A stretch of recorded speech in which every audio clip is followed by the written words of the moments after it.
Xenos was born in a poor neighborhood and was deprived of many opportunities. Later, he became a doctor and joined an adventurers team, but they kicked him out because he was too weak. That's when Xenos decided to rely on his own strength and eventually became the most powerful mage and healer in the world.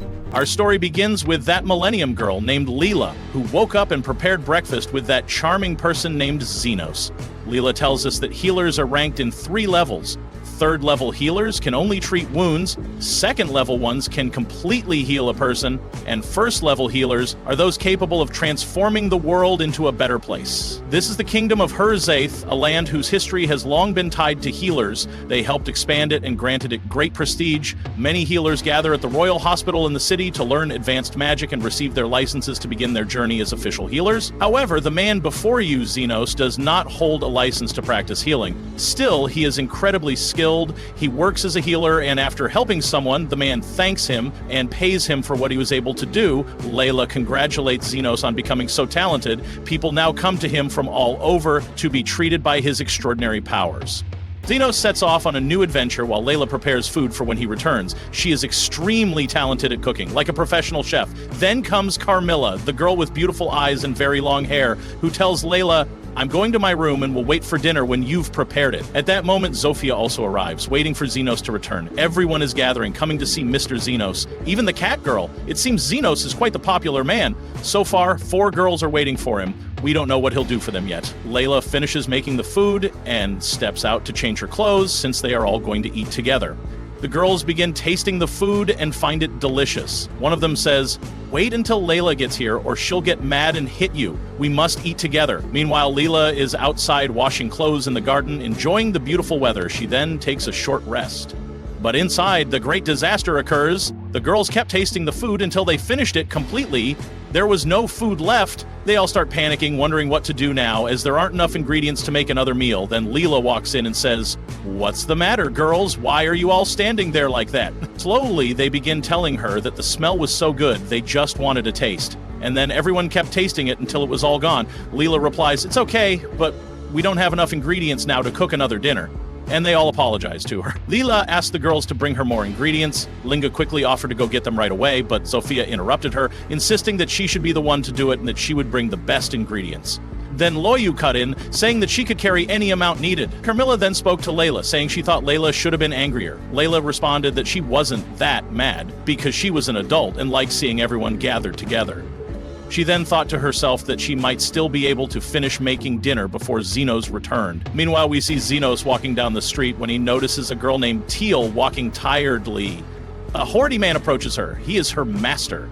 He asked her where she had been and what she was doing. She told him her stomach had been hurting, so she went to the hospital, but since she didn't have any money, they refused to treat her. The man hit her, angry that she thought mere pain was enough to earn her any sort of mercy. After all, she was just a slave. He threw her to the ground and ordered her to return to work. He then dragged her to a place filled with graves and tossed her down beside one of them. A dark shadow emerged from the grave and entered her body. He struck her again, demanding she get up and find him something valuable, promising to return before her and saying he would feed her today if she proved worthy. Suddenly, Teal stood up, now transformed into a ghostly figure, and landed a powerful blow to his stomach. Terrified, the man ran off. He bumped into Xenos and told him that his slave had gone crazy and was attacking him. He begged for Xenos' help. Xenos asked what kind of work they were doing. The man hesitated, then claimed they were only doing farming. He then offered to pay Xenos to do something to her. Teal approached, ready to attack the man again, but Xenos stepped between them and asked her why she was so enraged. She didn't answer, instead launching another attack at him. However, she couldn't harm him. The man yelled at Xenos to kill her, but he refused, saying that killing wasn't his job. The man grew angry, declaring that he was a noble and she was just a slave. He could always buy another. Xenos apologized, saying he tries to save any life he can.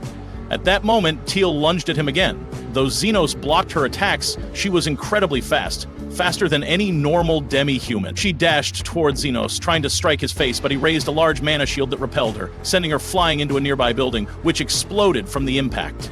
half the building collapsed onto her master. Xenos walked over to the fallen teal, telling her that he would help remove whatever was possessing her, so she needed to calm down. The shadow exited her body before Xenos could even begin. He promised her that he would help her. He used healing magic and began to treat her wounds. As he healed her, Teal lost consciousness. Xenos, however, was left wondering what kind of farming work exposes someone to spiritual possession. The man was astonished when he saw Xenos heal Teal's broken leg in an instant. He realized Xenos was extremely powerful and begged him for help. Xenos replied, "My work hours are over for today. I might come back tomorrow, but if you really want help now, it'll cost you a lot." The man handed him some money, but Xenos didn't seem impressed. The man protested, "That's already higher than market price. Do you think a healer should extort people with outrageous fees?" Xenos calmly replied, "I am an unlicensed healer working in the shadows. It's a job from the criminal world, like grave robbing." The man threw his hands up and said, "Fine, take her, do whatever you want." Xenos took the contract from him, bought Teal, and accepted the payment. The scene shifts. Teal wakes up, and Xenos tells her that he bought her and wants to explain what he did. He found a gallstone blocking her bile duct and causing inflammation. "I noticed you were bending over like you had stomach pain, and your skin had a yellowish tint. That caught my interest, so I followed you." He continued, "I opened your abdomen, removed the stone, and closed it back up." Teal thanked him sincerely for saving her. Xenos told her he expected equal value in return. "You'll start working right away." She responded, "I'll do anything you ask. I'll repay you as your slave." Xenos then asked her about something in a book and said he needed her help researching it. They went into the forest, and she handed him some documents she found, saying, "I still owe you." He told her, "I always pay a fair price for the work I request, and I expect the same in return. You found these papers. I wouldn't have been able to find them alone. Their value is equal to what I did for you. Your debt is paid. You can go wherever you want now." Then he tore up the ownership contract. Teal said to him, "The place I want to go now is, well, since I'm no longer a slave, I'll live to find that place. When I discover it, I'll come back and tell you." She asked, "Will I see you again?" Xenos replied, "Yes. Come find me. Whenever you're hurt, I'll be there to treat you." As a healer in the shadows, the scene shifts back to the house. The girls were preparing dinner, and Xenos asked what they were doing. They quickly told him that Linga hadn't done anything wrong and that she hadn't eaten anything. Linga explained that they brought a lot of ingredients, so she decided to cook. Then we see Xenos standing in front of Aston and his group. Aston tosses him a gold coin and mocks Xenos for being poor, saying he's probably never even seen a coin like that before. He tells Xenos he doesn't want him in the group anymore. Xenos, confused and hurt, asks him why. After all, he'd always been by their side since they were kids. But Aston just laughs at him, calling him a fool. He says he can get rid of anyone he doesn't want and that Xenos was just like cattle to him. He only kept him around out of pity. But now that they're one of the most famous combat squads around, they have to look respectable in front of nobles and royalty. There's no place for someone like Xenos anymore. Aston tells him that coin is his end-of-service reward and warns him to never claim he was part of their group again. Xenos silently agrees and walks away. Next, we see a man and woman attacking a little girl. But the small elf girl kicks the man in the stomach and tries to run. He throws a spear and hits her in the leg, and she collapses. The man approaches and stabs her in the stomach with a knife.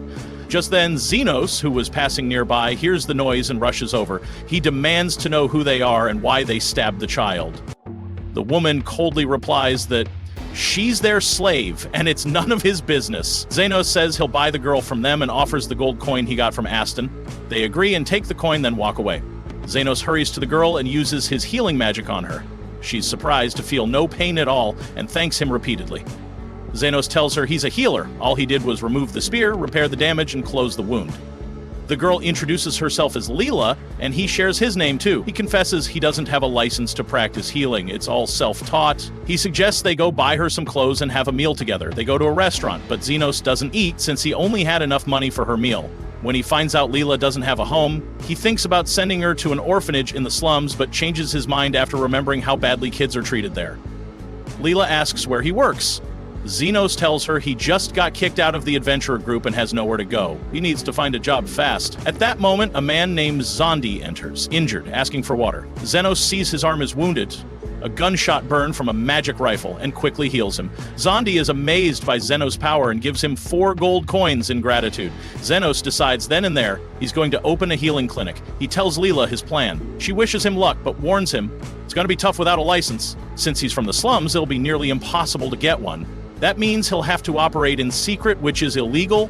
When Leela offers to work with him, Xenos refuses at first, saying it's illegal to have a child help in an unlicensed clinic. Leela becomes sad, not wanting to be left alone again. Xenos gives in and tells her she can stay. For now.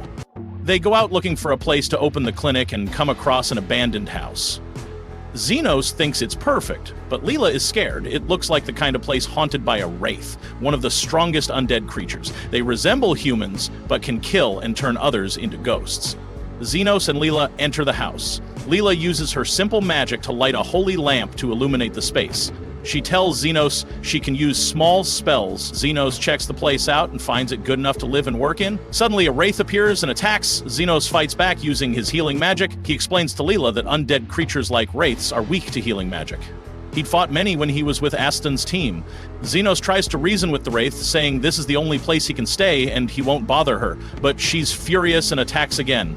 Xenos defends himself with stronger healing spells. The Wraith summons her minions, preparing for a full-on attack. Xenos powers up and uses a massive healing force, defeating them all. Then he tells their leader that he's a healer working in secret, and all he needs is one treatment room and one bedroom. The leader agrees to give them the first floor, but the second floor is off-limits. It's hers. The next morning, Xenos and Layla begin cleaning the house. Layla suggests they announce the opening of the clinic, but Xenos tells her that doing so might attract too much attention. The Royal Hospital might catch wind of them. Leah asks, then how are patients supposed to find us? Xenos replies calmly, don't worry, they should start showing up soon. And sure enough, Zondi walks in. Xenos greets him, saying he was expecting him to return. Anyone who gets burned by a magic bullet isn't just some random guy. People like that usually have a reason to avoid regular hospitals.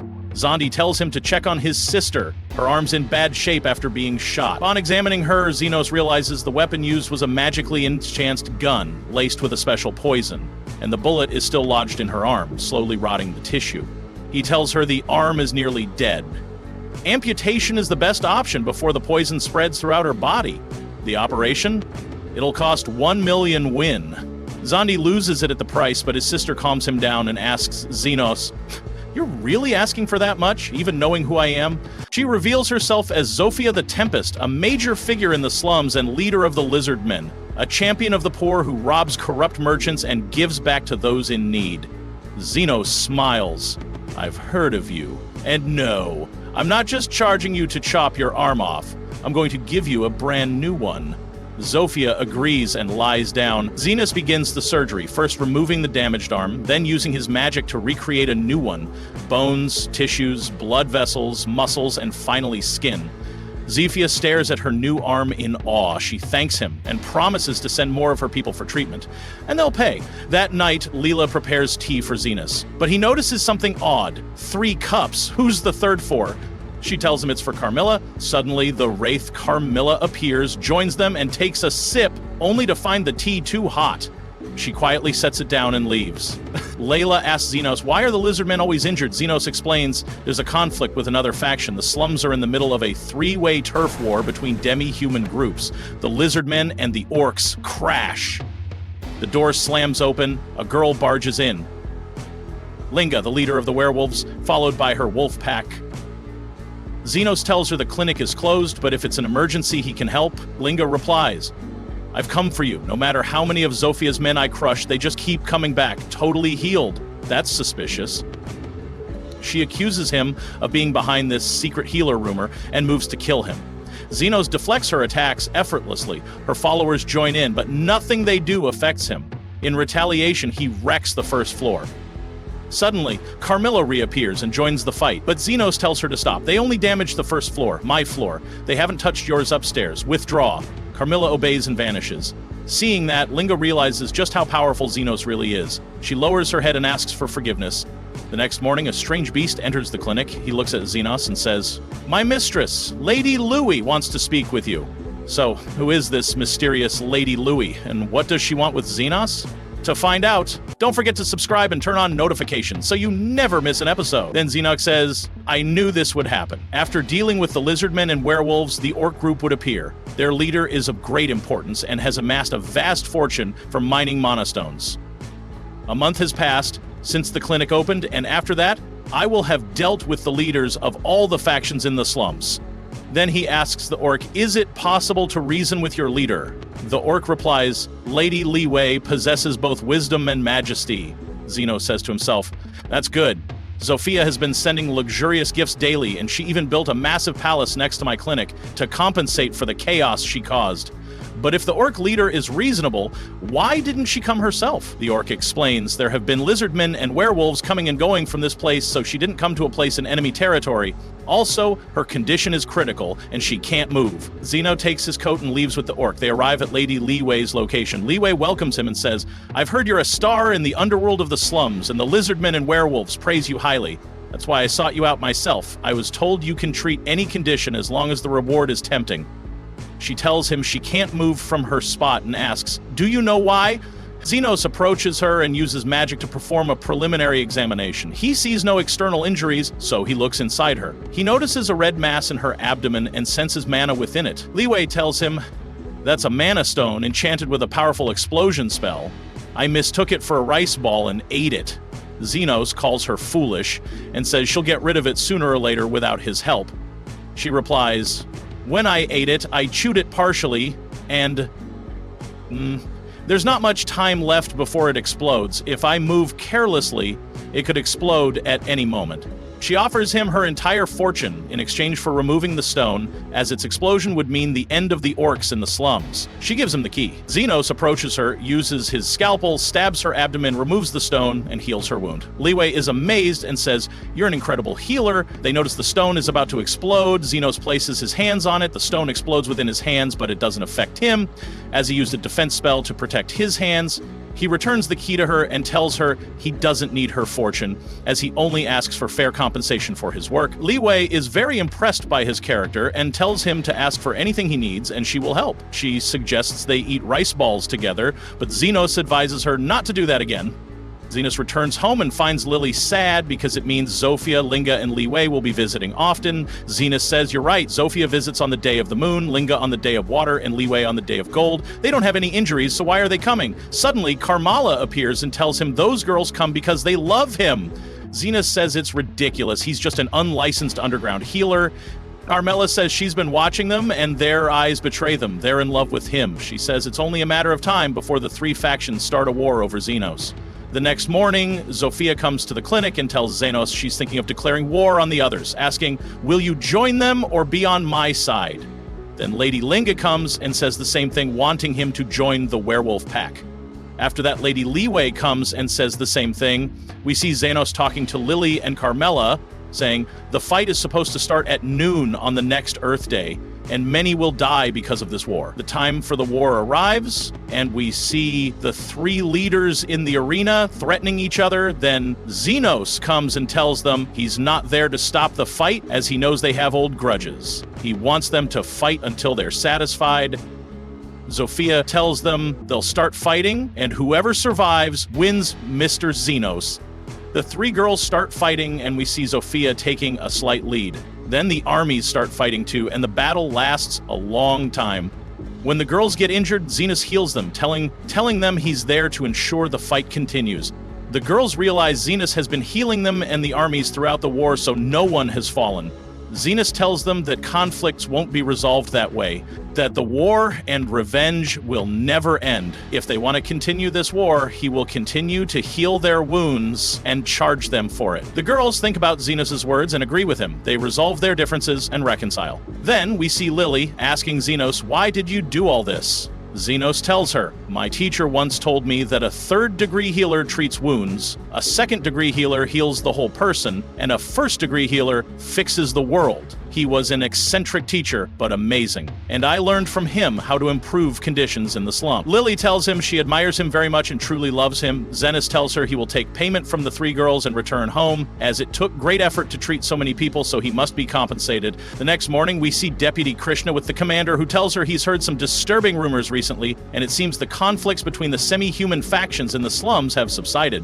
Deputy Krishna is surprised, as the lizardmen, werewolves, and orcs have been fighting over territory for years, so it's hard to believe these rumors. The commander tells her, even if these rumors are only slightly true, I can't ignore them. The kingdom of Herzeth has prospered thanks to its strict hierarchical system, where the kings sit at the top and the citizens vent their frustrations on the poor. As the poor fight among themselves, especially between different races, the kingdom's balance is maintained. The king is like the sun to our people, and it's the royal knight's duty to protect the capital where he resides.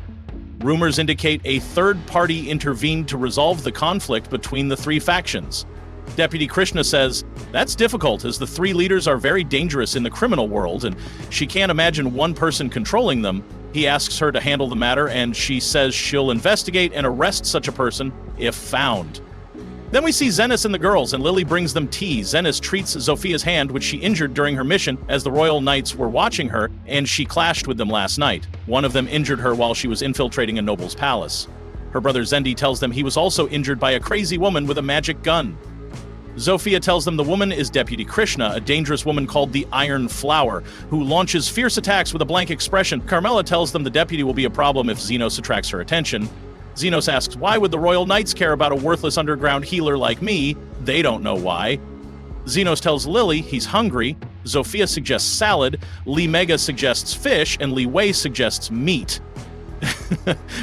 Xenos is surprised and tells them he didn't ask for their food suggestions and they won't eat with him and they should leave. The girls are sad, then Xenos tells them he's joking, and Lily cooks for everyone and they eat. Then we see Deputy Krishna in the neighborhood seeing all the faction members getting along, which surprises her.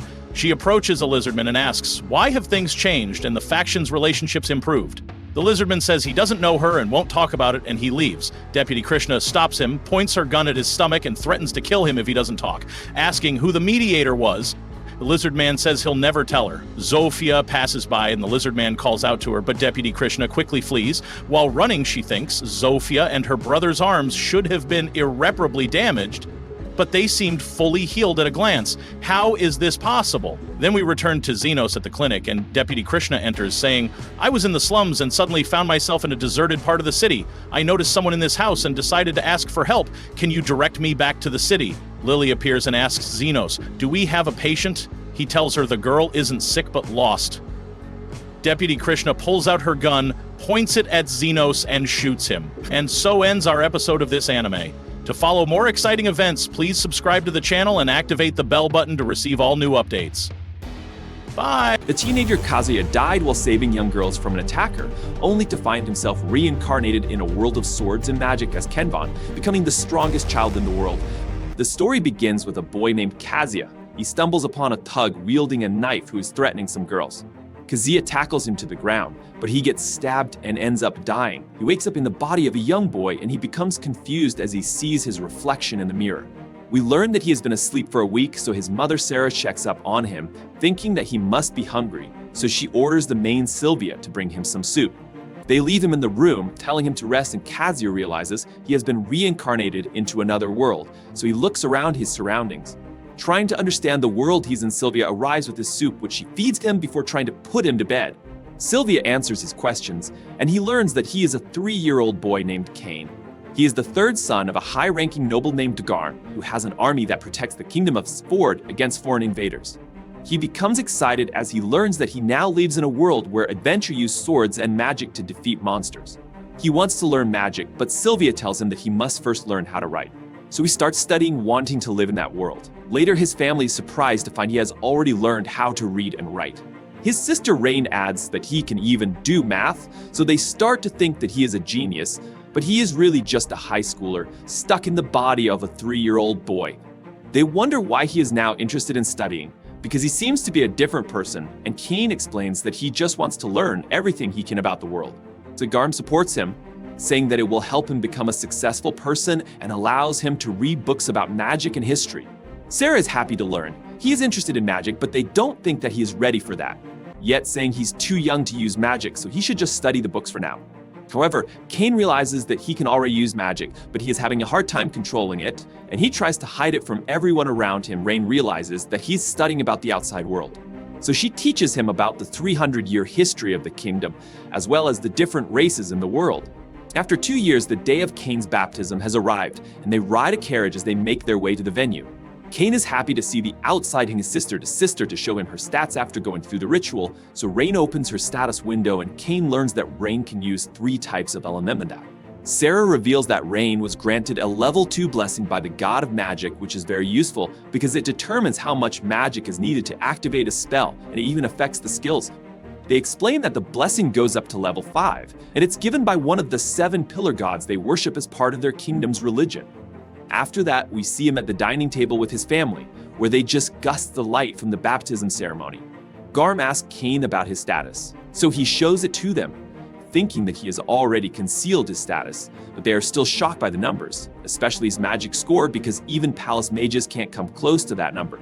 Garm states that with his skills he will be successful no matter what job he chooses, warning Kane never to show his status window to anyone, because he could be seen as a threat to the kingdom. Kane returns to his room, wondering what is considered his average stats. He sees a book about summoning magic, so he goes outside to summon a fluffy animal, but he ends up summoning a demon. Said it starts attacking his sister, who happens to be passing by, and he tries to attack the demon with a fire spell, but the demon grabs onto him while he uses a return spell to send it back. He drops to the floor and passes out, but he eventually regains consciousness and is happy to see that his sister is smiling because of his deeds.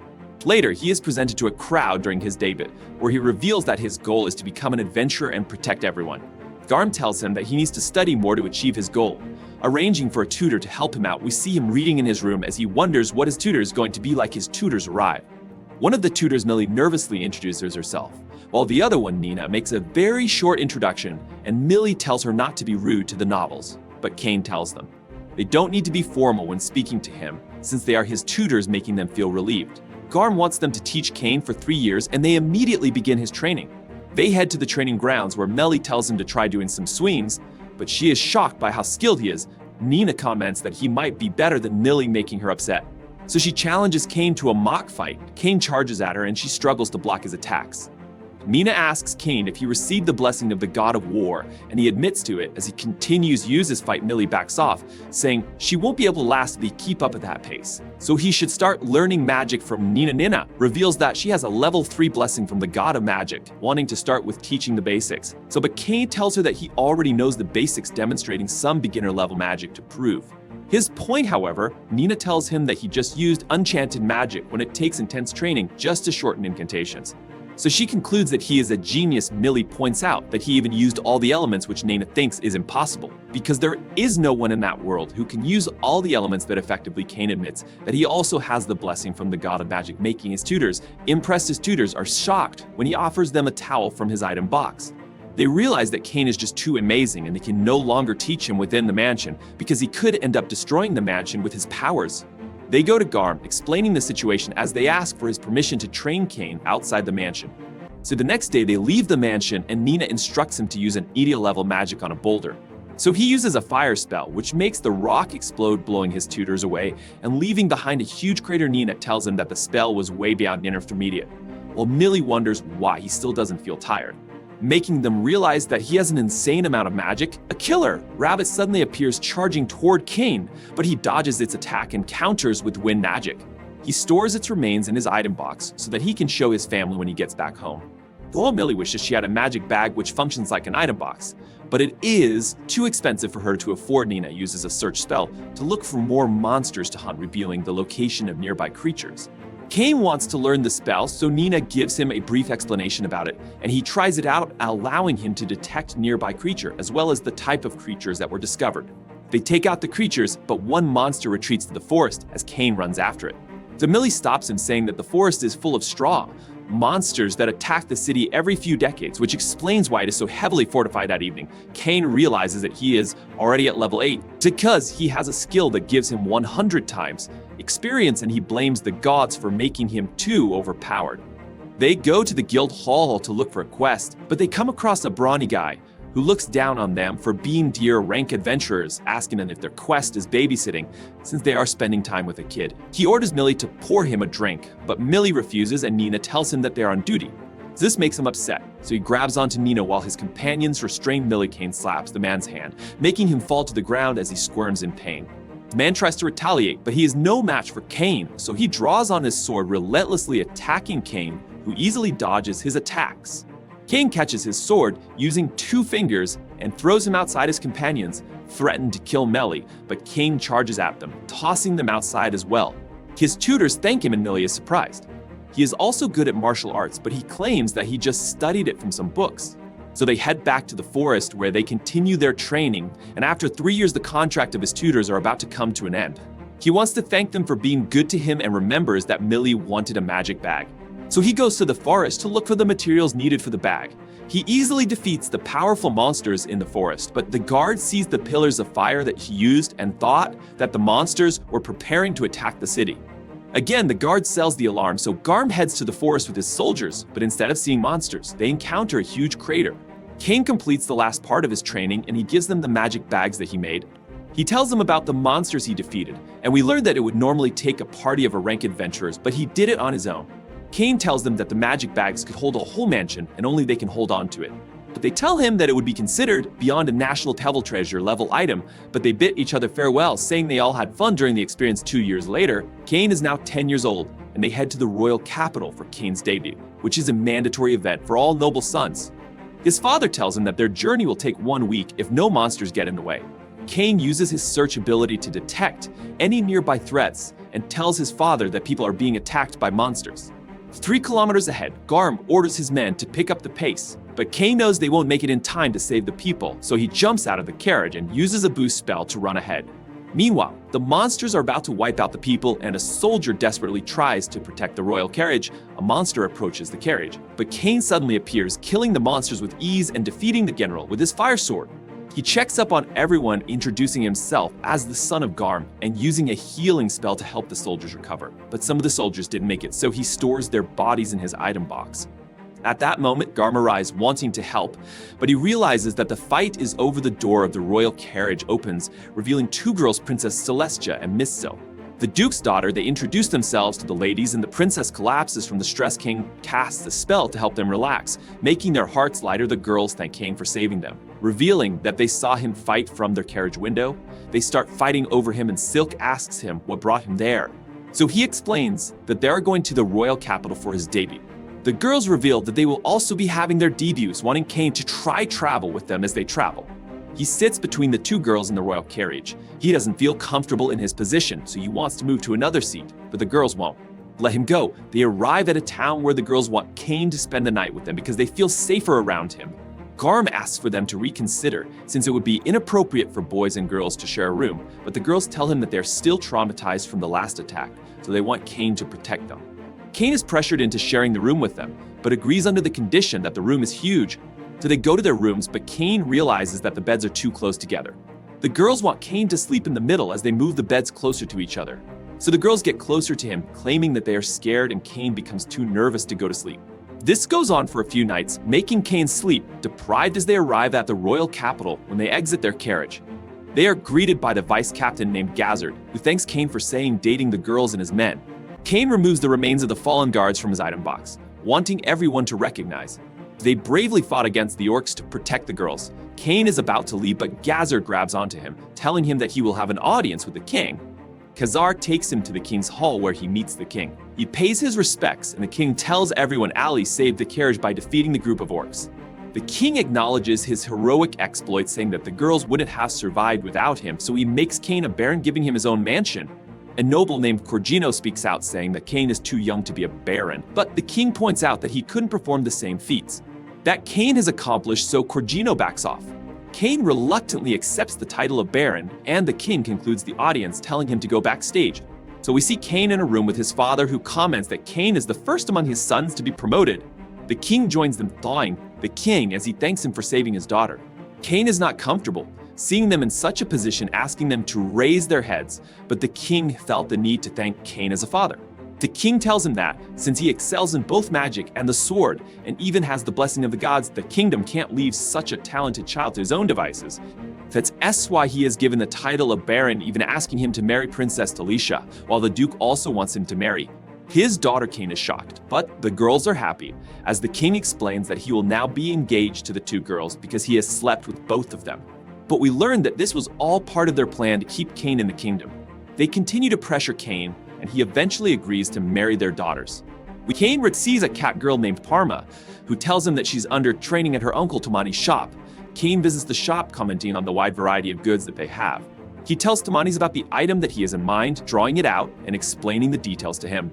Tamani likes the concept, and he thinks that he could produce it at a very affordable price. Kaan wants to see a prototype, giving him a gold coin to cover the expenses and telling Tamani's that he can consider it as an upfront investment. Tamani accepts the task, and he assures Kaan that he will give it his best after some time. Tamani shows him in the prototype. Kaan thinks it looks great playing a game with Parma to demonstrate how the game is played, and Tamani gets excited. Thinking that the game is sure to catch on, Kaan suggests that they should use a different version for nobles because he is certain that the nobles would want a fancier version. Kaan wants him to mass produce the product, giving him the funds needed to do so. Tamani is shocked, bawling to Kaan as he promises to do his very best. They take their sample to the altar, swearing to the god of commerce that they will uphold their end of the contract, causing the prototype to vanish as it is accepted. As a result, no one will be able to produce the same product for 3 years.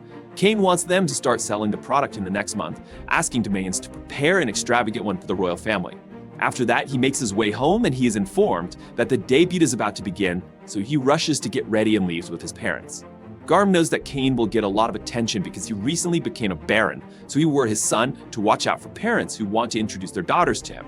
They arrived at the venue where the royal family makes the appearance. The king gives a speech about the next generation, and Kaan goes to the king with his family, and he presents the game that he developed with Tamani's. The king is interested, wanting to talk to him after the ceremony. Garm wasn't aware of the game's development, and Kaan explains that he needs to find other sources of income to help him maintain the mansion. So his parents leave as they tell him to interact with the other children. Kaan sits with Silk, who displays her interest in him as she starts teasing him, but Corgina's son Habit interrupts them, giving Silk a compliment and expecting her to reciprocate, but Silk just silently greets him. So one of Habit's friends demands that Kaan shows respect to Habit, so he gets up to greet Habit, introducing himself as Baron Kaan, but they think he is just a son of a baron, so they start looking down on him. Habit thinks that Kaan must be from a poor family since he didn't even mention his last name, and he threatens to have his friends beat him up if he doesn't apologize for his rudeness. But Kaan tells Habit that he's the one being rude.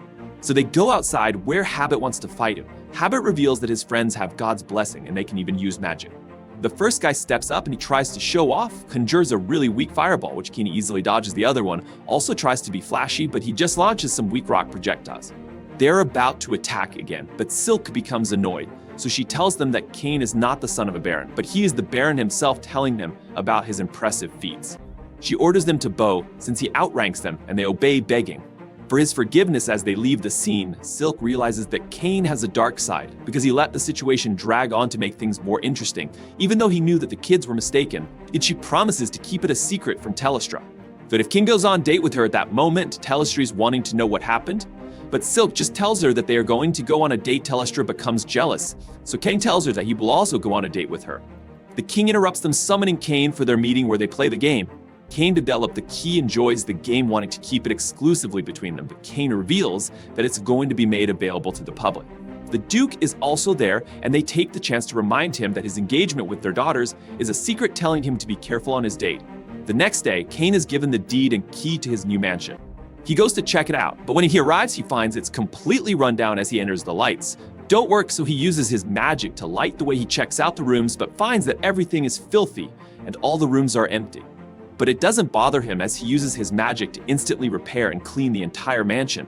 So he mixes up all the rooms and the mansion is as good as new. He gets a visitor, and it turns out to be his maid Sylvia, who is overjoyed to be working for him again, and he needs his new butler, who introduces himself as Colin. Sylvia is keen to get started right away, ordering the other maids to start cleaning, but they find that everything is completely spotless, and Kaan admits to cleaning everything with his magic. Colin reminds him to go back to his family, and Kaan remembers that his older brothers are coming home to visit. We meet his brothers and they're impressed. He received a mansion and became a baron so quickly. Thrain wants to visit his mansion, but her brothers warn her it could be haunted since the mansion is so run down, but Kaan assures her that it will be okay. They go to visit his mansion, and they're shocked because it's not run down at all. His father finds it strange because the mansion was falling apart the last time he visited, but he realizes it must have been Kaan's dealing.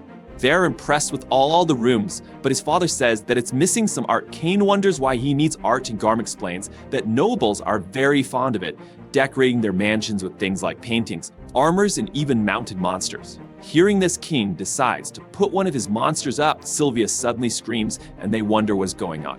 The maids are shocked as they see an enormous red dragon, and Kaan realizes he forgot to tell them about it. His father demands an explanation, and Kaan says it's just a monster that he defeated. So his father is shocked, wondering when he defeated it, and Kaan reveals it was when he was in the forest. A while back, his father tells him that a red dragon would be considered a calamity-level monster, and even a ranked adventurers wouldn't be able to defeat it. His father says that the melted red dragon would be worth 1,000 platinum coins, and Kaan is shocked, thinking that would be worth $100 million. They suddenly hear another scream, so they rush over to check it out. His mother asks him about the toilet because it sprayed water at them, and it was like nothing they had ever experienced before. Kaan explains that he used his magic to make it shoot. Water and Rain asks him to install one in their house. Garm calls them dramatic for freaking out over a toilet, but they tell him to try it out himself, so he gives it a go and finds it delightful, instantly changing his mind and requesting one as well. His father tells him that his visitors will also enjoy the experience, and Kaan wonders what he means. His father says that when a noble is given a mansion, it's a rule that they must host a debut party, and Kaan is shocked to learn. He has another debut later that night. He wonders what he's going to do, but Colin has prepared a list of people he needs to invite and the things that T will need as he checks out the list. He sees Corgina's name, and he wonders why he should invite him. But Colin says that since he is a high-ranking noble, it would be bad not to invite him. Kaan wonders why the king isn't on the list, and Colin tells him that only high-ranking nobles are allowed to invite him. So he thinks about preparing the food and drinks for the party, but panics, because he also needs to get a gift for all his guests. But Sylvia gives him some ideas, and he creates a glass using his magic. Most people are used to just using porcelain, so he decides to give out glasses to all of his guests. He moves on to preparing the food using a recipe from his previous life. He comes up with a hamburg steak, and Sylvia finds it to be absolutely delicious. She tries his drink next, and she's amazed by its fizzy bubbles, wondering what it is, and Kaan explains how he used his magic to add bubbles to regular wine. Colin interrupts, telling Kaan he is being called by the king at the palace. The king is mad at him because he never got an invite to his party, and we learn that the Duke has been taunting him for not getting an invitation. King comes up with an excuse saying that he just wanted to give him his invitation in person, and he just hasn't had the chance. Until now, the king has overjoyed hearing this, and Kaan is relieved. The night of the party arrives, and Kaan welcomes all his guests. The Duke arrives with Silk, and they are amazed by the red dragon. Kaan thanks all his guests for joining him, and he makes a toast. Everyone is amazed by the drink, and the Duke comments on how the glass shines like a treasure. The king arrives, and he tells everyone to just enjoy themselves. He tries out the sparkling wine and finds it absolutely delightful. He is served the hamburg steak next, and he finds it rich and juicy, and there is even a cheese surprise in the middle. The queen comes rushing out, wondering what's up with his toilet, calling it revolutionary and demanding one for the palace. So the king tries it on himself and immediately demands Kaan to install one in the palace. So the king compliments him on his hospitality, and all the nobles applaud him. But at that moment, Colin tells him that Corgina was arriving. Corgina rudely approaches, calling the house small, but is shocked when he sees the red dragon. He heads into the dining room, looking down on everyone else. They serve him the sparkling wine, which catches him off guard, but he pretends not to like it. He tries the hamburg steak next and calls it disgusting, but he can't stop himself from eating it. He demands more sauce, snatching it from Sylvia, and Kaan is annoyed at his behavior. But Colin tells him he shouldn't cause a scene, but Kaan has an idea, thinking things will be fine as long as he isn't the one causing the scene. Kaan offers Corgina the glasses as a gift, but Corgino demands he hand over all of his glasses. Kaan apologizes, saying that the glasses are his gift to everyone, but he says he has a bigger surprise for him. Corgino gets excited, but it turns out to be the king. Corgino is shocked to see him there, and the king tells him his behavior was unacceptable when he should be leading by example. As a high-ranking noble, Corgino runs away, and Silk finds it amusing. How Kaan set him up, however, the king realizes that Kaan used him, and he ends up lecturing him for hours. Kaan visits the barracks, where he runs into Vice Captain Dazzard. He explains that he was told he could lead his monster materials there. So Gazzard takes him to a warehouse where he can leave the materials. However, Kaan says the room isn't big enough, and Desire thinks he must have something big like the red dragon at his mansion. But Kaan says it's nothing as impressive, saying it's just an earth dragon, but Gazard is just as shocked, saying that it would take a whole party of a rank adventurers just to take one out. They head out into the courtyard and Kaan takes out all the monsters from his item box. Gazard can't believe how many monsters there are, but these are really just as a rank monsters, and he secretly still has S rank monsters in his box after the gods. Just gave him too much power. Gazard wonders if Kaan is a hero or a disciple of the gods, but Kaan just says he's an ordinary boy, and Desire decides not to ask too many questions. He tells Kaan it will take a while to appraise all the monsters, and Kaan says he can come back whenever they're ready as he goes to leave. Gazard stops him, asking him to help train the knights, and says that he wants to show him off to his captain. Gazard introduces Kaan to the knights as the hero who defeated 30 orcs to save the princess. Kaan wonders where the captain is, and Desart says the captain will probably arrive as soon as the mock battles begin. Kaan imagines the captain is a scary monster, but Gazard tells him not to worry. He decides to start the mock battle, but one of the knights speaks out feeling bad because Kaan is just a child, so Gazard tells the knight to go. First, wait. A knight gives Kaan the first move for free, telling him to show him what he can do. Kaan uses his boost, spell dashing at him and instantly disarming the knight. The knight immediately admits defeat, and Kaan thinks he overdid it. He tries to end things, but Gazard grabs onto him, telling him to take on all the knights at once, but the fight is stopped as the captain Tefana jumps onto the scene.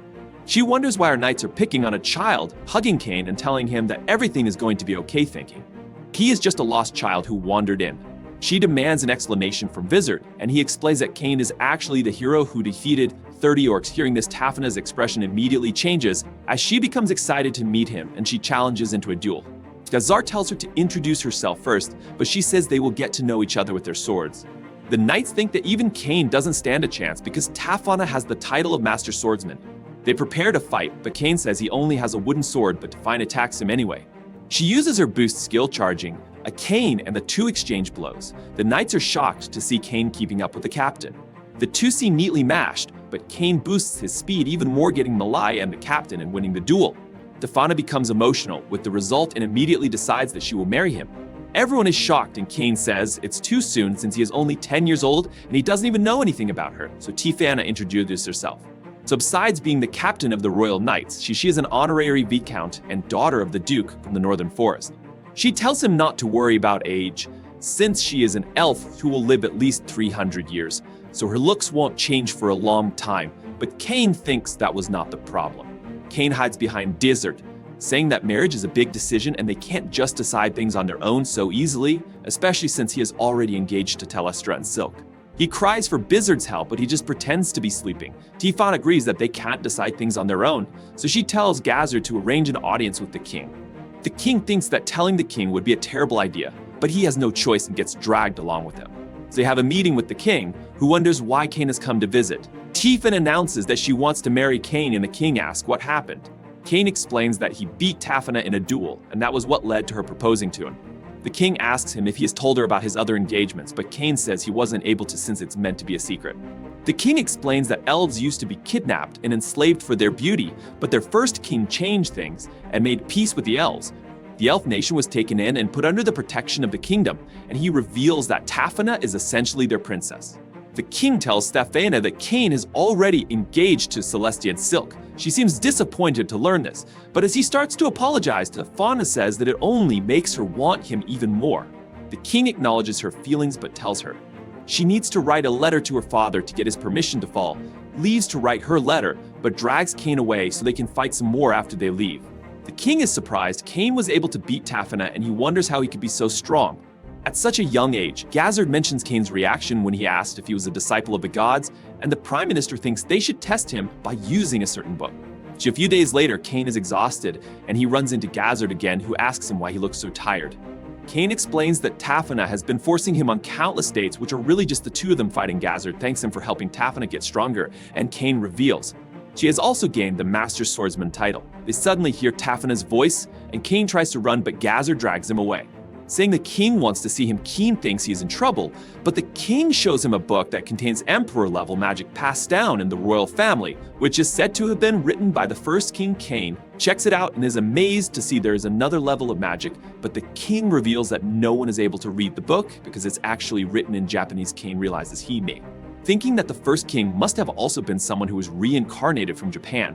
So the king asks about Kane's identity, and he realizes he can't hide the truth anymore longer. So he explains how he was reincarnated with the memories from his previous life. Gorm wonders if he is really his son, and Kane claims that he is because the gods told him that was the case.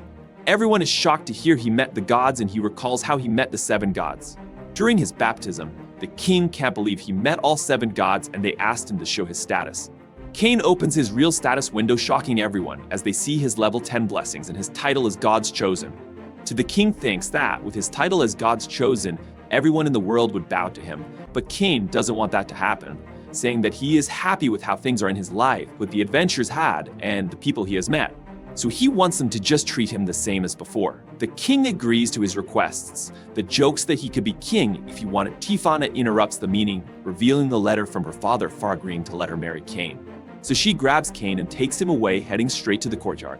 Meanwhile, the king orders everyone to keep what they learned about Kana's secret, hoping that he will continue to protect the country as well as their people later on.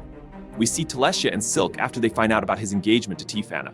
They are mad at him at first, but they manage to accept the news, and they tell him not to accept all the proposals that he will receive, wondering how many people they will have to share him with. Tathana bursts and looking for him, wanting to share their love together. And the girls wonder what he has been doing with her, but he gets dragged away as he tries to explain himself later on. So Kane has another look at the first King's book, and there is a message that says if he can read the book, then he must also be from another world. So it's a record of his own experience. The king is introduced as Ues Fort, a man who also died in an accident, but he was summoned to the world in his original body. Kane suddenly interrupted as Telestra and Silk wonder what he is up to. They think he must be studying for the academy entrance exams, and they ask to study with him, but he tells them he is too busy. So they ask him about the following day, but he says that is even and worse for him, and he quickly runs away. However, he ends up running into Tafana, who asks him to fight with her the next day, but he apologizes to her and runs away from her as well. The next day, it turns out to be his 12th birthday, and he is finally old enough to register as an adventurer. So he heads straight for the guild. He looks around the place, and he is impressed by the capital's guild. He runs into an adventurer who can tell it's his first time, so he reminds him to stay safe, because he only has one life as he walks off. King gets a feeling he has seen him before. He goes up to the counter, and the clerk introduces herself as Tia Kane, asks to register as an adventurer, and she tells him to fill out a form as he fills it out. He wonders if he should mention he is a baron, but he decides to lead it out, thinking it shouldn't make a difference. After filling it out, Tia tells him to put a drop of his blood on the crystal so he can register for his guild card. She tells him he starts off in G rank, and he thinks about his tutors who mentioned that they were in D rank as Tia is explaining things to him. Some adventurers interrupt, telling her to stop wasting her time with a kid. The man tells Kane to go home to his mother, trying to kick him, but Kane easily dodges. So his friend tries to attack as well, but Kane avoids him as well. He makes a fool of them, and the man prepares to draw his sword, but things are stopped as the red-haired adventurer from earlier appears, and the man recognizes him as Claude from the Ice Flame Party. Claude asks if he wants to fight, and the men run off. So instead, Kane thanks Claude for his help, and Claude can tell he is strong, seeing the way he avoided the attacks from the men. So they have a drink together, and Kane gets juice since he is still a kid. Claude is interested in how he is so strong at such an age, and Kane tells him he was tutored when he was younger. Kane asks him why the mentioned Ice Flame, and Claude reveals it's the name of his party, where he fights with a flaming sword and his wife uses ice magic. He recommends Kane find a party so that he can take on bigger quests and rank up faster, revealing his gold card, which means he is an ranked adventure. Kane is impressed seeing the card, but Claude says there is room to improve, mentioning that the first king was triple S ranked and his card was supposedly black. Claude suddenly gets hit as his wife Lena suddenly appears. She wonders why he is drinking, and Kane introduces himself, saying that Claude saved him. She finds him cute, even offering to help him if he gets into any more trouble, but she drags Claude away, saying they need to get on with their quest. Kane checks out the quest board and sees one for transporting cargo. He thinks it would be easy with his item box, but he decides he wants a quest that involves defeating monsters. He finds a quest to defeat goblins, and there's no limit to how many he can defeat. So he thinks it's the perfect first quest for him, but he suddenly runs into Teeth Sonnet and does art, explains they're headed out to do some training with the Knights Tafao wonders what he is up to, and Kane says he is about to go on his first quest. As an adventurer, Tifana decides to go with him, saying she can't miss her husband's first adventure, and she leads the training exercise out to Gazard. Kane tries to run, but Tifana grabs him and drags him off. So they head into the forest, and Tafana enjoys her time with him, dragging them along and wondering where the goblins are. Kaan uses his search skill, detecting the goblins up ahead, and they see a man surrounded by goblins. They quickly rush to the man and Kaan heals him with his magic. Tifana rushes at the goblins, easily cutting them down. But there are more goblins that appear. Kaan uses his magic to boost her strength and she feels as though they are fighting as one. She easily cuts them all down, but there is a giant goblin that appears, but thanks to Kaan's magic, it's no match for her and she cuts it in half, starts dreaming about their wedding, asking Kaan to praise her. But there are suddenly green lizards that appear. Kaan tells her to get away with the man, telling her to leave them to him. He uses his light spell to blind them and then follows up with his ice pillar. Gigantic ice pillars emerge and the man wonders what's going on, but Tefana knows it's just Kaan. Being Kaan, sometime later, we see Kaan's tutors as they investigate the green lizards. But there is only a huge crater left behind. Kaan reports to the guild and he wonders if he can hand in the green lizards, even though he didn't take the quest. Tia is shocked to hear this because a green lizard quest is usually C ranked and Kaan reveals that he defeated 30 of them. Tia can't believe it and she rushes to the chief and tells him what happened. The chief meets with Kaan, introducing himself as Cedric, mentioning that the guild master is busy, so he is handling his case. He thinks Kaan is trying to cheat the system because he only just registered as an adventurer, and he thinks it would be impossible for him to kill a green lizard. Kaan insists that he beat them, but Cedric thinks he is just a peasant trying to cheat the guild out of the reward money. He decides to punish Kaan by revoking his guild card, saying that he doesn't tolerate cheaters, but the guild master suddenly enters. Cedric explains the situation, saying there is no way Kaan could have defeated 30 green lizards, but the guild master laughs, telling Cedric there is much for him to learn. Cedric can't believe he is siding with Kaan, but the guild master calls in his guest, which turns out to be Tefana. She hugs onto Kaan, calling him her husband. While Tia and Cedric are shocked to hear this, Kaan wonders what she is doing at the guild, and she explains she was there to discuss the city's countermeasures against goblins and green lizards. The guild master mentions that Kaan is a baron and the hero who saved the princess, but Cedric can't believe it, saying there was no mention of it on his registry form. But Kaan says he left it out because he didn't want any special treatment. So the guildmaster mentions that if Kaan marries Stefana, then he will also be his brother-in-law, which is a shock to Kaan, learning that he is Tefana's brother. Cedric begs for forgiveness and Tefan mentions he should be executed for insulting a noble, but Kaan accepts his apology, warning him not to ascend things so quickly. Kaan asks if they will take his green lizards and the guildmaster decides to promote him to C rank. But Tefana says it's not enough, mentioning how he is stronger than her and even defeated a red dragon when he was 10, so the guildmaster decides to make him a rank. Instead, although he mentions that Kaan will need to subjugate some bandits, Tia and Cedric can't believe he is being promoted to a rank in a single day, and the guildmaster tells them to handle the paperwork. After they leave, the guildmaster apologizes for Cedric's behavior, but Kaan tells him not to worry. The guildmaster admits he was worried when he heard his sister got engaged, but he is relieved after meeting him and he tells him to take care of his sister. Meanwhile, we see the gods watching him, laughing at all. The trouble he's causing, they wonder if it was a mistake to make him so strong that Xenos says he needs to get even stronger, revealing that a being named Aaron is about to be released from his seal. We see Kaan in bed as Sylvia bursts in, apologizing because she forgot to wake him up, and we learn that today is the day of his academy entrance exams. Kaan rushes out the door as Sylvia continues to apologize, but he tells her not to worry because he's not going to be late as he gets outside. So he uses a teleportation spell to get to the academy. He checks in for the exam and he is given directions to his room as he heads over. He finds it strange, doesn't recognize anyone on the list when he gets to the room. He wonders if Telesja and Silk are taking the exam in another room. The examiner comes in and tells them they have 2 hours to complete the test, warning them that any cheaters will be immediately removed. The test begins, and it's just basic math and writing skills, which Kaan finds easy thanks to his knowledge from his previous life. During the test, the examiner sees him relaxing, but he says he is already finished, which surprises her because it's only been 30 minutes after the test ends. They are told they will be moving on to the magic assessment, which gets Kaan excited. They head out into the courtyard, and the examiner tells them they are to use their strongest spell at the target. Kaan wonders if it will be okay to use his full power, and the examiner tells him the area is protected by a defensive barrier, so he can use any magic that he wants. We see a boy as he starts to chant and create a fireball, but it's so weak that it surprises Kaan. So another student goes and she is just as weak, making Kaan realize that this is the level that most 12-year-olds are at. He was planning to use his Inferno spell, but realizes that would probably be a bad idea when it's his turn. He creates a fireball which turns blue and uses a fire bullet spell, but it ends up causing a huge explosion, blasting right through the wall. There is massive damage to the area, and Kaan is confused because he only used a beginner level spell.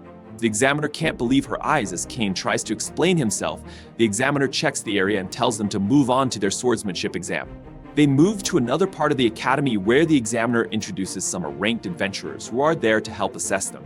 Kaan is surprised to see Claude, who wonders what he is up to, and Kaan explains he is taking the entrance exam. Claude wants to be his opponent, but Kaan tries to decline.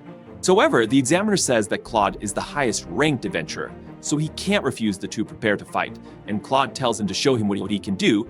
Kaan thinks he'd be pretty strong, since he is a ranked, so he uses his boost. Skill and the two start to exchange blows, and the other kids can't believe how fast they are moving. Claude is impressed by Kaan, saying he is stronger than the other examiners, but Kaan tells him to take it easy since it's just a test. But Claude gets too excited using his own boost skill, and they start moving even faster, but their fight gets interrupted as the examiner tells them to stop saying they are scaring. The other kids call Maud thinks they went a little overboard and decides to call it for the day, but tells Kaan they should go on a quest together sometime, but Kaan isn't sure that it's a good idea. The examiner says he has seen enough and tells Kaan to go home and wait for the results. He heads back home and Sylvia wonders how he did. So he says everything went well and Sylvia wants to have a party to celebrate. He says it's still too early to celebrate, but his stomach growls and Sylvia rushes off to prepare him some food at the palace. So we see Kaan as he is questioned by the king about the damage that he caused. Kaan explains how the examiner told him he could use his full power since there was a barrier. But even though he only used beginner magic instead of his new emperor level magic, so it still caused massive damage, the king is surprised he can use emperor level magic. But Kaan says he's not sure what would happen to his surroundings if he used it, asking if there's anywhere he could practice, but that they tell him absolutely not. King goes on to ask him where he took his exam because Teclustra complained that she didn't see him during the exam. Kaan mentions how he checked in at the south entrance and was directed to his room upon hearing this. The king asks him why the academy has a north and south entrance, causing Kaan to realize his mistake, because the north entrance leads to where the nobles live, and he ended up taking the exam with all the commoners. Instead, the Duke mentions how this even caused a problem with the academy headmaster, as we see in a flashback the headmaster telling him that there is a problem with releasing the results, because a commoner got a perfect score on the written exam, as well as destroying the training area and fighting on equal footing with an air-ranked adventurer. But the Duke just laughs hearing this, knowing it could only be Kaan, and tells the headmaster to release the results at the academy. The results are released and Kaan looks for his name. Syl calls out to him, telling him he is at the top of the class, while Telestra is second and she is in third place. She teases him about the damage he caused and tells him how Telestra was mad. She didn't see him, making him worry. He is in trouble. He suddenly sees his sister Rain, who is guiding some other students. She rushes over to him, overjoyed to see him. She is impressed. He is the top of his class and wishes him luck on his speech, saying that it's tradition for the top scoring student to give a speech at the entrance ceremony. Kaan wishes Celestia could do it instead, but Rain tells him he doesn't have a choice. Kaan returns home and Sylvia is overjoyed to learn. He passed, saying they need to celebrate and that she will cook enough food to feed 100 people. She rushes off and Kaan thinks she is going overboard, but he thinks it's a good occasion to be happy on the day of the entrance ceremony. Kaan sees that his parents have come to watch him. He is joined by Celesta and Silk, charming them instantly as they think he looks cute in his uniform. As the ceremony begins, the other students wonder who he is jealous that he's sitting between the two girls. The headmaster came up to give his speech, and he introduces himself, mentioning how he got his exam mixed up, but looks forward to becoming friends with everyone, hoping they can all get along and all the students cheer for him. The king comes out to congratulate all the students, mentioning certain irregular students, and Kaan feels like he is being warned by the king. They get to their first class and their homeroom teacher introduces herself as Elka. She tells them to think about their future and choose what they plan on studying. Kaan wants to go for adventuring, but the girl's object, Talicia, says that since he is already a baron, he needs to learn more about being a noble. King gets upset that Silk tells him he can choose more than one course. So Kaan decides to go with nobility, adventuring, and magic. He asks what they are going to choose, and Celestia says she will pick nobility and internal affairs. Kaan wonders why she is picking internal affairs, but she mentions how she wants to help him manage his domain in the future. Silk decides on nobility and commerce, wanting to also be useful to him in the future as they leave their class. Kaan sees some bullies picking on girl. He notices her ear and realizes it's Parma from the item shop. The bullies turn out to be Habit and his boys, and they bully her for being a beast, saying she doesn't belong in their class since they are all nobles. But Kaan steps in, saying nobles and commoners are equals at the school. Abbott doesn't care, but Sin realizes. He is talking to Kaan, remembering their past encounter. The boys wonder why he's siding with a commoner when he's a noble himself, but Kaan says he is just siding with his friend. Abbott threatens to tell his father to ruin Parma's family, but the girls approach, causing the boys to get on their knees and apologize.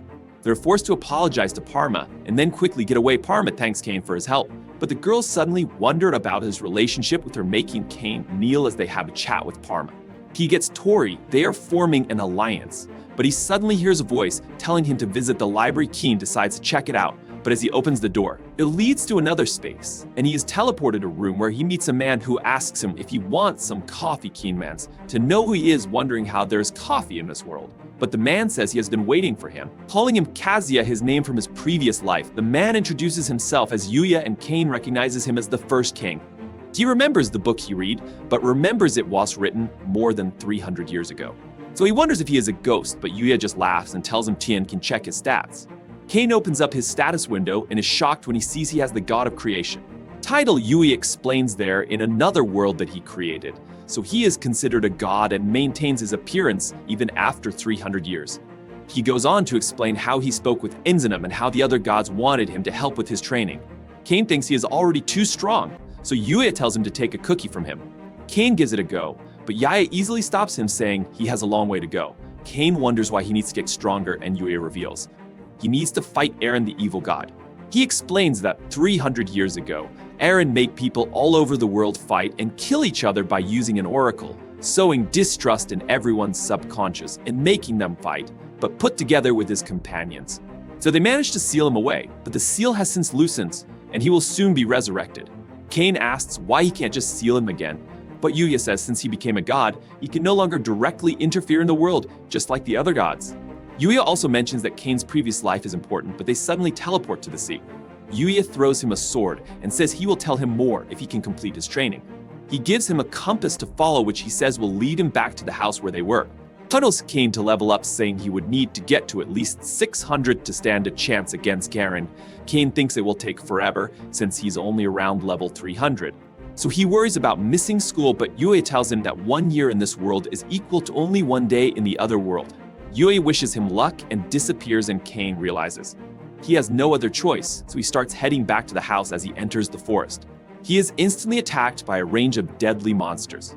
Meanwhile, in the other world, Celestia and Silk pay a visit to Kaan's mansion, wondering about Kaan because he didn't go to school. Sylvia also gets worried, thinking he could be in some kind of trouble, but Telestra has faith in him and decides to stay over and wait for him to return. We see Kaan as he is caught by a beast and is completely exhausted, but he manages to blast it with his magic, falling to the ground. We learn he has already spent months in the forest, and he wonders if he will ever get back. He suddenly hears a cry, and he gets up out of instinct, dragging himself over to the sound, and he finds an injured beast lying on the ground. He thinks about putting it out of its misery, but as he is about to do it, he suddenly remembers how he always just wanted to protect someone. So he forces himself to use all the magic that he has to heal the beast, but this ends up causing him to pass out. The beast protects him from the other monsters, and when Kaan wakes up, it jumps on him and starts licking him. Thinking that it's also all alone, Kaan asks it to join him, and he ends up naming it Haku. Together with Haku, he manages to keep his sanity, remembering he can't give up no matter what, because he has something to protect after some time. He finally makes it back to the house, and Yuya welcomes him back, commenting on how big he's gotten, and we learned 4 years have passed. He is also surprised to see Haku mentioning that it's a holy beast and suggests they could form a contract. King gives it a go and Haku disappears, but Yuya says he can now summon him whenever he wants. Yu goes on to introduce him to his next teacher. Duran tells him he's still not strong enough because Eren is even stronger than Yuya, who is stronger than him, so Kaan needs to first defeat him. Kaan uses his boost skill, but during dodges his attack knock him out with a single punch. When Kaan wakes up, he finds he was taken in by Duran and he needs his wife Rui. They also have a pet dragon named Gin, and Kaan is excited to see it, wanting to be his friend, but Haku jumps on him and doesn't seem to like the dragon. King joins them for a meal, and he starts to cry because it's the first time he has gotten to eat real food in 4 years. Meanwhile, we see Telesi and Silk baking. They are worried about Kaan, but are learning how to bake, wanting to make him happy when he returns. King keeps on fighting with Duran, and he gets beaten up every day after training for a year. Kaan is still getting beaten up and Duran wonders how he will be able to defeat Eren, but Kaan thinks back to his talk with Yuya, where he explains Eren used to be the god of amusement in the other world. Kaan is shocked to learn there used to be 8 gods, and Yuya tells him how Eren used an oracle to force everyone in the world into a death game. And if he returns, the death game will happen again, and everyone Kaan knows will get caught up in it. Kaan uses this as motivation to continue his training. Yuya also goes on to reveal the reason that Eren is linked to his past. Life is because Eren killed his parents. So we learn that his parents, Sei and Megami, were also killed in a car accident and summoned as heroes to the world. The gods were unable to interfere directly, so they tasked the 3 of them with stopping Eren, giving them an orb that could seal him away. They fight against Eren, but he is unaffected by Megami's magic, so Yae and C charge at him, attacking with their swords and even managing to cut his arm. But Eren retaliates with his magic, which ends up killing Megami. Sei activates his ultimate skill, charging an Eren, but he ends up getting stabbed. However, Yuya takes this chance and manages to seal him, but at the cost of C's life, as Kaan thinks about saving those dear to him. He manages to overpower Durand, and he finally completes his training. Kaan visits his parents' graves, and Yuya says how they were always worried about him. Kaan sues Yuya for looking after his parents, and Yuya shows him the cookie, which he manages to grab this time, and Yuya acknowledges his growth. Yuya suggests having some coffee, but Kaan is eager to get back to the other world. Yuya points out how different he looks, but he uses his power to revert his appearance. Yuya tells him to take care of Haku, and Durand tells him to take Jin to see the other world as well. So Kaan forms a contract with this. Kaan thanks them both for looking after him, and he prepares to go back to the other world. But Yuya throws him a sword, telling him to give it to the king, and King teleports away. He reappears back at his mansion, and the girls are overjoyed to see him. He apologizes for making them worry, but Telestra says they had faith. He would return, so they even learn how to make cookies for when he got back. They welcome him, and Kaan is glad to have them in his life as he digs into the cookies. But that's where this video ends. Remember to like and subscribe to the channel. Thanks for watching. I'll see you next time.